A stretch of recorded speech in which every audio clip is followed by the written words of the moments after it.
আপুনি প্ৰেমত পৰিছে নেকি?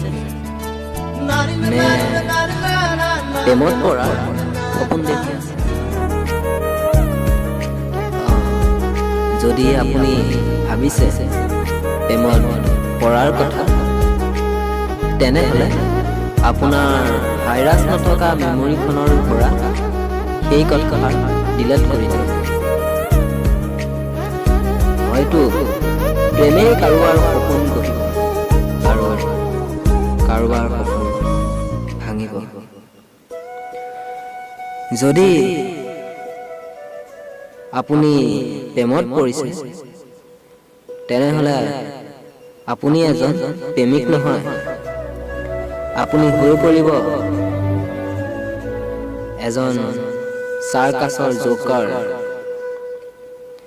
যি নিজৰ হৃদয়ৰ দুখ মুচি আনক মনোৰঞ্জন দিয়ে। যদি আপুনি প্ৰেমত পৰিছে, তেনেহ'লে আপুনি যুদ্ধ লাগিবলৈ সাজু হৈ থাকক।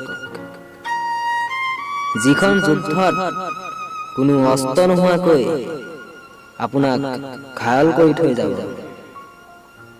আৰু সেই ঘায়ল নাইকিয়া কৰিবলৈ হয়তো আপুনি এই পৃথিৱীত দৰৱ বিচাৰি নাপাব।